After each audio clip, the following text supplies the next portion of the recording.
I am Monisha and welcome to my channel self learning. दोस्तों, self learning का अर्थ होता है कि आप अपने आप अपनी इनर मोटिवेशन से कुछ सीखें। आपकी इसी मोटिवेशन को जगाने के लिए मैं छोटे छोटे से वीडियोस बनाती हूँ। इसी कड़ी में मैं आज लेकर आई हूँ एक कहानी, डोंट अंडरएस्टिमेट योरसेल्फ।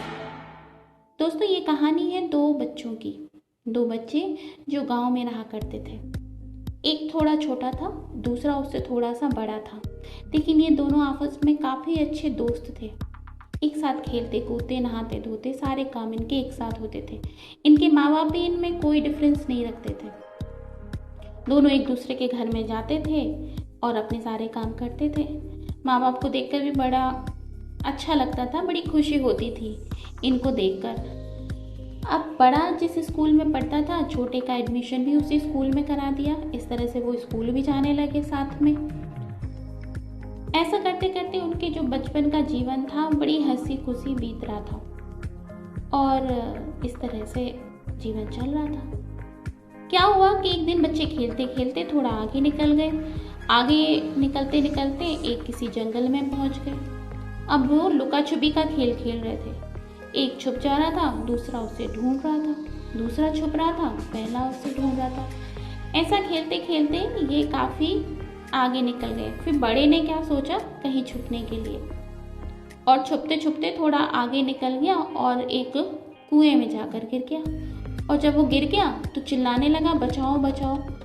छोटे ने जहाँ आवाज़ सुनी तो कुएं की तरफ बढ़ा और जाकर देखा कि उसमें तो उसका दोस्त गिर गया है।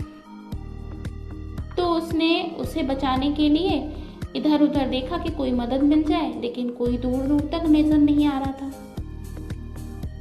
अब ये बच्चा डर गया, लेकिन उसने सोचा कैसे भी करके मुझे अपने दोस्त को बचाना ही है। तो ये छोटा सा बच्चा, उसने देखा कि वहाँ कुएं के पास रस्सी और बाल्टी पड़ी हुई है। बाल्टी रस्सी में बंधी हुई थी। बच्चे ने बड़ी मुश्किल से उस बाल्टी को उठाया और कुएं तक ले गया और कुएं में उस बाल्टी को डाल दिया और अपने दोस्त से कहा, इसको पकड़ ले। अब दोस्त ने भी ऐसा ही किया। अब जब उसने पकड़ लिया तो ये छोटा सा बच्चा खींच रहा है और ज़ोर से और खींचते खींचते तब तक खींचता रहा कि जब तक कि उसे उसका दोस्त जो है वो नज़र नहीं आ रहा। और जब ऊपर आने लगा तो दोस्त ने, उसके बड़े वाले जो दोस्त था, उसने भी थोड़ी सी ताकत लगाई और ऐसा करके वो बाहर निकल आए। दोनों दोस्त एक दूसरे के गले मिले, थोड़ा रोए। फिर उसके बाद उन्हें थोड़ा डर भी लग रहा था कि ये अपने घर जाएंगे, माँ बाप को ये बात बताएंगे तो खूब डांट पड़ेगी। लेकिन बताना तो था ही। घर गए और उन्होंने ये सारी बात जो आज हुई अपने माँ बाप को जाकर बताई। लेकिन उन्होंने जो सोचा था उसके उलट ही हुआ। माँ बाप ने डांटा तो नहीं, बल्कि हंसने लगे और कहा कि हाँ ठीक है, तुम लोग आज ये बातें बना रहे हो। पर ये बच्चे उन्हें समझाने की कोशिश करने लगे, नहीं, जो हम कह रहे हैं वो सही है। ये जो है बड़ा वाला, ये गिर गया था और मैंने इसे बाहर निकाला, मैंने रस्सी से उसे खींचा। माँ बाप को यकीन नहीं हुआ और अपने अपने कामों पे लग गए। लेकिन बच्चे लगे थे जिद करने के लिए कि वो अपनी बात साबित कर लें। तो क्या हुआ कि उस गांव में एक फैमिली रहा करती थी जिसमें एक दादाजी थे। दादाजी जो काफ़ी समझदार माने जाते थे। इस गांव के लोग जब भी किसी मुसीबत में फंसते थे तो उनके पास जाते थे सलाह मांगने के लिए और उनकी सलाह से उनकी मुसीबतें दूर हो जाती थी। तो गांव वालों ने क्या किया, इन बच्चों को लेकर उन दादाजी के पास चल दिए और ये सारी बात बताई।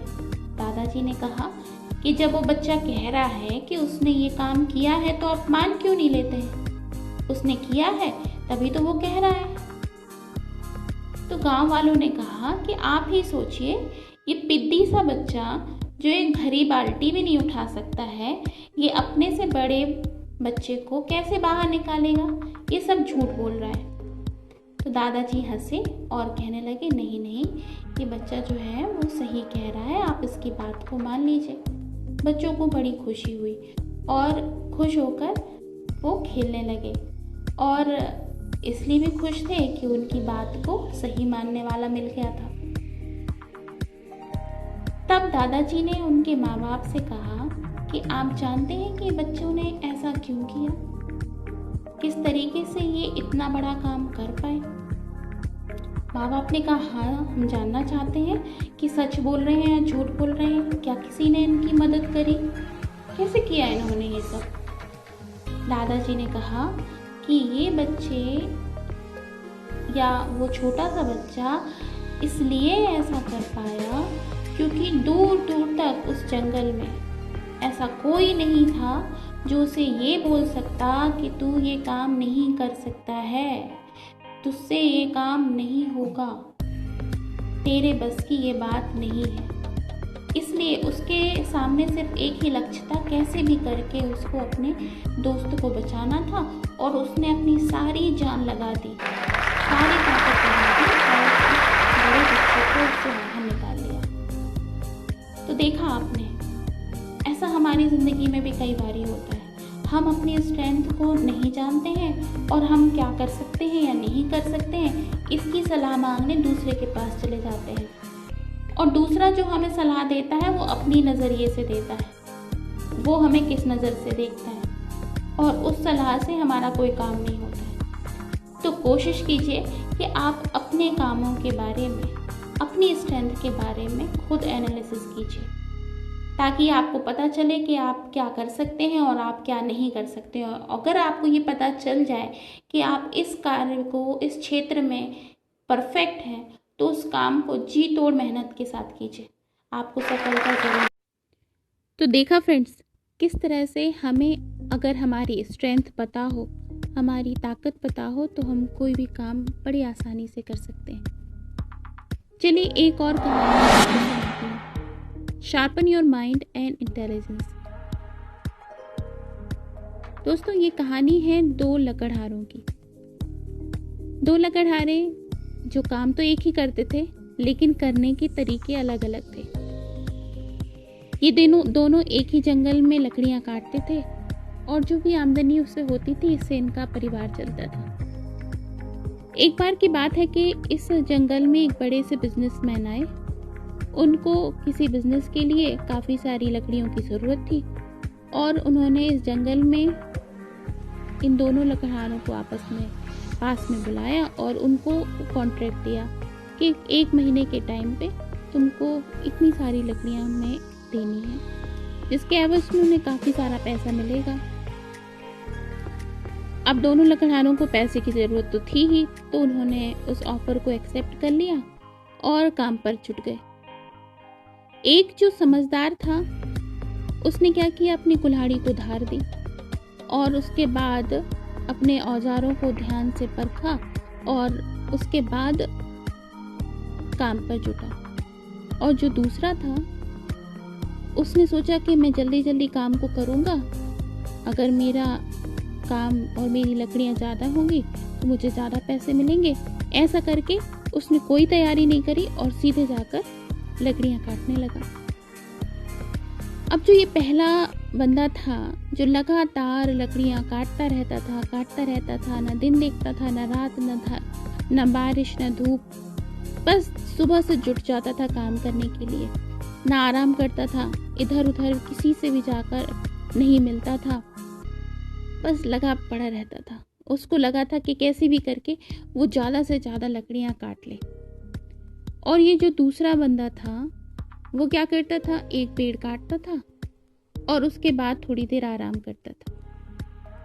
कुछ समय बीता और उसके बाद दोनों ने एक दूसरे से मिले और देखा तो पहले वाले की जो लकड़ियाँ थी, जो लगातार काम में लगा रहता था, वो कम कटी हुई थी, और जो दूसरा था उसका काम काफ़ी निपट गया था, लगभग उसका कॉन्ट्रैक्ट पूरा होने वाला था। अब ये पहला आश्चर्य में पड़ गया और उससे जाकर पूछा कि तू तो आराम करने चला जाता है, मैं दिन भर यहाँ काम करता रहता हूँ, उसके बाद भी तेरा काम पूरा होने को है और मेरा तो काम बहुत बचा हुआ है।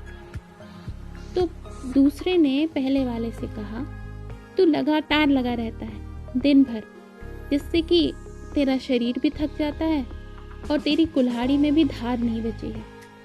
मैं एक पेड़ काटता हूँ और उसके बाद जाता हूँ तो अपनी कुल्हाड़ी में फिर से धार देता हूँ और उसके बाद आराम करता हूँ, खाता हूँ और थोड़ी देर के बाद फिर से अपने काम में जुट जाता हूँ, जिससे मेरी कुल्हाड़ी में भी धार वापस आ जाती है और मेरे शरीर में भी एनर्जी वापस आ जाती है और मैं पूरी ताकत के साथ फिर से काम करने लगता हूँ।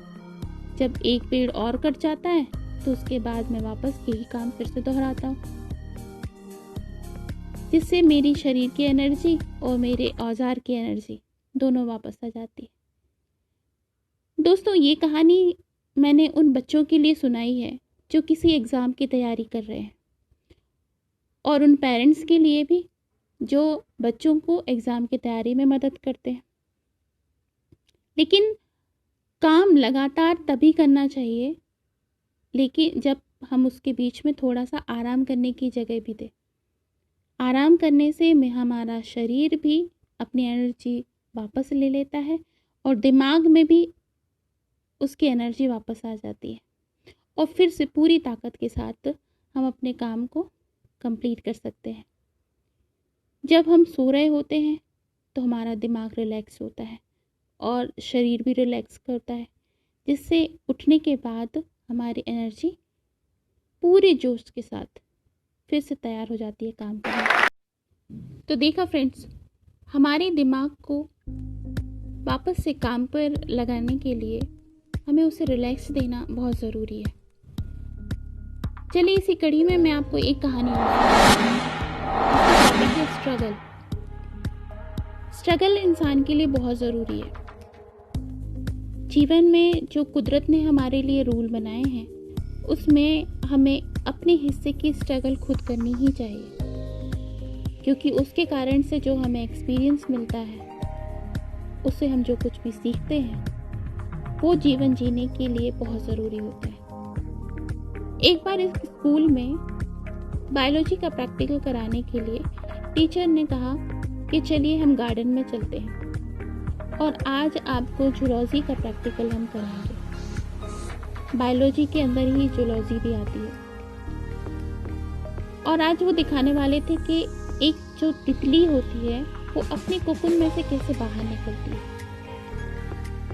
उन्होंने प्रैक्टिकल करने के लिए उस जगह पर लेकर गए जहाँ पर उन्हें तितलियाँ दिखाई दे सकती थी।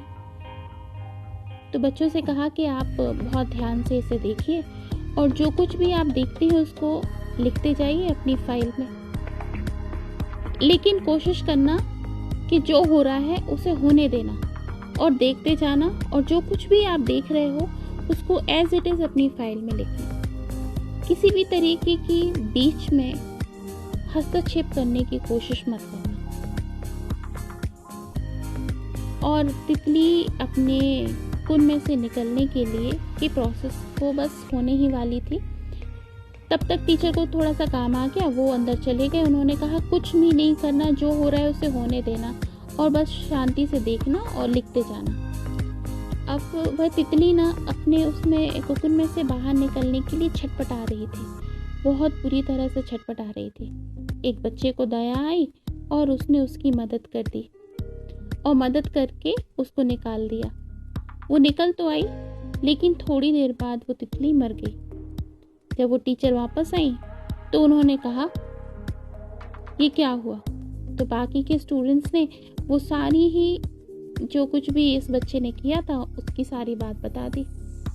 टीचर ने कहा तुमने उसकी मदद नहीं करी बल्कि उसको मार दिया, क्योंकि नेचुरली उसे इतनी मेहनत करके इतनी स्ट्रगल करके बाहर निकलना ही होता है। जब वह स्ट्रगल इतना कर लेती है उसके बाद जीवन में उसे इतनी ताकत मिल जाती है कि वह अपना जीवन जी सके। दोस्तों, हमारे जीवन में भी स्ट्रगल की ज़रूरत होती है। अगर हम अपने हिस्से का स्ट्रगल नहीं करते हैं तो हम अपनी लाइफ में सर्वाइव नहीं कर पाते। ये कहानी मैंने उन पेरेंट्स के लिए सुनाई है जो अपने बच्चों को ओवर प्रोटेक्टेड रखते हैं और उन्हें स्ट्रगल नहीं करने देते। इसके कारण से वो जीवन में आगे नहीं बढ़ पाते। आप उन्हें सब कुछ, सारी सुविधाएं दे तो देंगे, लेकिन उसे बचा कर रख पाना उनके लिए संभव नहीं है। अपनी मेहनत से, अपने स्ट्रगल से, अपने कोकन में से बाहर निकलती है, उसके बाद अच्छा लंबा जीवन जीती है। उसी तरह से अगर हम अपने हिस्से का स्ट्रगल करते हैं तो जीवन की सारी कठिनाइयों को पार करके आगे बढ़ सकते हैं। कैसी लगी आपको ये कहानियाँ? मुझे कमेंट बॉक्स में ज़रूर बताइएगा। और किस कहानी से आपने क्या सीखा और सबसे ज़्यादा मोटिवेशनल स्टोरी आपको कौन सी लगी, आप मुझे ज़रूर बताइएगा ये लिखकर। इसी तरीके की कहानियों। So friends, thank you so much for watching. I hope you like my videos. If you do so, then please hit the like button and subscribe my channel. My channel is Self Learning. इसी तरह के motivational videos के साथ मैं आपके सामने आती रहूँगी।